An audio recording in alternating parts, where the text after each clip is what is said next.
Bonjour à tous. Après avoir monopolisé le débat pendant plusieurs semaines, la problématique de l'inflation est passée au second plan en mars pour être remplacée par une crainte sur le système bancaire.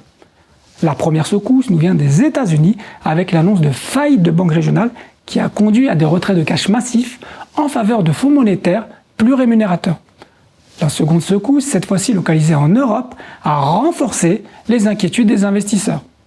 La réaction des marchés fut assez violente, avec un retour de l'appétit pour les actifs refuges comme les obligations d'État, l'or et le dollar.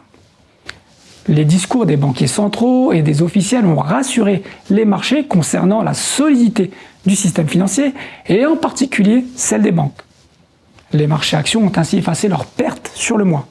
Ainsi, à titre d'exemple, l'Eurostoxx 50 est passé de moins 6% à mi-mars à plus 0,8% sur le mois. Sur l'obligataire, après avoir été très couverts durant les premiers mois de l'année, les investisseurs sont revenus sur un positionnement long sur les taux américains. C'est dans cet environnement compliqué et très changeant que nous avons décidé de retenir deux scénarios de marché. Un scénario central intitulé Soft Landing ou atterrissage de l'économie mondiale avec une probabilité de réalisation de 65%. Dans ces scénarios, nous anticipons un ralentissement de l'activité mondiale maîtrisé qui n'aura pas d'impact négatif sur les marchés financiers. La conséquence étant une bonne tenue du marché des actions et une stabilité des taux d'intérêt.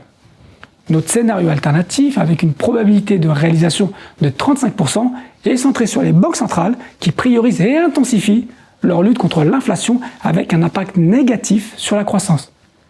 Dans cette configuration de marché, la performance attendue sur les actions serait très en dessous de zéro dans un contexte de hausse des taux d'intérêt.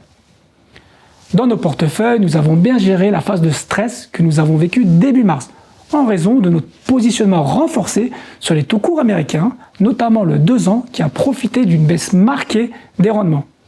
Sur la seconde partie du mois et après des propos rassurants sur le système financier, nous avons décidé de reprendre du risque sur les actions par des achats fermes et via des stratégies optionnelles sur l'Eurostoxx 50. Sur la partie obligataire, nous avons pris des profits sur nos positions courtes sur les taux américains pour nous repositionner sur la partie longue de la courbe. Par ailleurs, nous avons au cours du mois initié une position vendeuse sur les taux japonais qui nous semblent encore trop bas.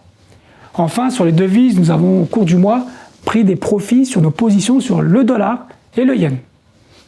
Merci de votre attention, je vous donne rendez-vous le mois prochain pour un nouveau point marché.